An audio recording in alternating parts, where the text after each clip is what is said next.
and getting more and more emboldened and now giving speeches like this. I don't know why we're saying him. He has nothing to do with any of this. It's just the people who work around him. Right, his team. He's the a shadow carcass. puppets. Exactly. I miss the days when our president was just trying to get some pussy. Same, dude. Bill Clinton. Bill dude. Clinton, That's dude. all he was doing. That's all he was fucking doing. You want to hear one of the He was craziest doing it well, things? too. You probably know this too, Danny, about how George Bush Sr. was like in charge of the section of the CIA that was to protect JFK in Dallas. So he was basically in charge of making sure JFK didn't get shot. JFK then dies, and the CIA promotes George Bush Sr. to head of the entire CIA, and then he becomes the president of the United States. Yeah. After the president literally got killed on his watch. Jesus. The JFK assassination is really gnarly. Yeah. I was just listening to, I watched a little bit of Oliver Stone's documentary. I can't remember a lot of the details, but it was shady what was going on in that autopsy room. I think Oliver Stone eventually concluded that they were trying to pin that assassination on Fidel Castro. Make it seem as if the Cubans were doing that, so then they would have a justification to go in and invade Cuba. Okay, that yeah, communist because threat they right say that under guy who killed him was like a communist. That's what you're trying to say. That's another one. We were talking about how Lord of the Rings just stole a move from the Star Wars playbook. You just make this dramatic reveal where one of the main characters is black. I mean, that is the oldest war-starting move in America's arsenal. Yeah. This bad thing happened, therefore we need to invade that. I mean, how many times has that happened? The fucking the Gulf of Tonkin incident in Vietnam, there was a phantom battleship out in this fucking Gulf that we said shot at us, and we used that as justification to engage in warfare. World War I believe it was the Lusitania. Was that World War I or II? I'm foggy. I One don't was the know. Lusitania, 2 was the Archduke. Thank you, Finn, Jerry. No. Say it in the mic, though. No, he's wrong, though. Don't congratulate Oh, him. all right. The Archduke Franz Ferdinand was World War II. Or was that World War I? I'm going to come over there and smack you. Look up the Lusitania. That was World War I. Lusitania was like a singles cruise or what? A singles cruise? It might have been. It might have been a singles gay cruise. And two French guys were like, Pierre, I'm going to suck your penis on the aft deck. Oh. What do you think I'm on this boat? Oh, buddy? Yes. Oh, Pierre, there's something moving to us rapidly from the horizon. It is shaped like a penis, curiously.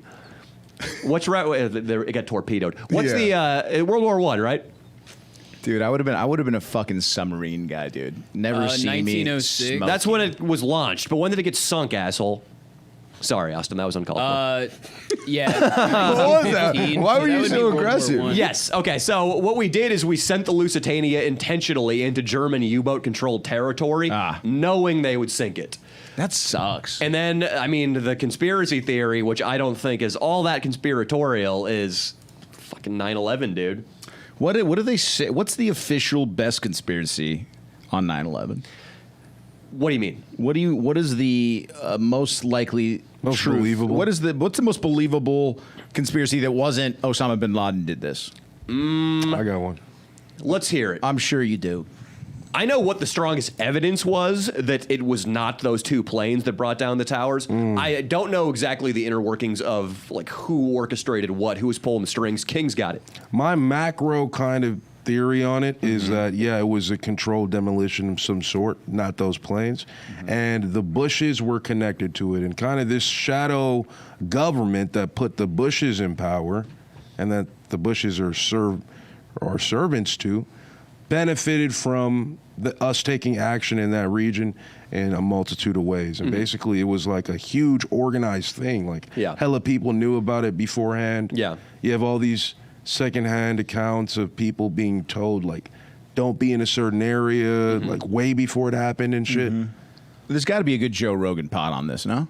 Oh yeah, there's hella Joe Rogans. Yeah, what I think we wanted to do over there were a couple of things. Probably control an oil-rich area. I know Afghanistan, for instance, is rich with heroin. That's where all the opium grows out there, right? Yes. Everything I say it's like Wikipedia knowledge, so take it with a grain of salt. But another thing, too, and this I'm more sure of because I actually studied it in college, it was, and Jerry might be able to back me up on this, it was seen as a training exercise for the military in the event that eventually a real bigger foe popped up. That's a very valuable thing when we can go test our weapons and our tactics on real resisting enemies that we can kill. And Yeah, we were fighting people in pickup trucks. So it wasn't a hard war. yeah. And when we decided we were going to go and invade, the whole entire planning process, they treated it like it was a scrimmage before a real NFL game between the Panthers and the 49ers. Right. Where it's like, how can we make this faster? Yeah, what can we do? We want to cut off the Republican Guard here. Let's just blast them away with some artillery. And then somebody would bring in a draft of the new game plan. Not fast enough. Gotcha. Speed. The essence is speed. That was what Rumsfeld, I believe, was all about. Just how quickly can we take the fucking Capitol? I don't care what happens to the country after that. Wow. Isn't that kind of fucked up, though?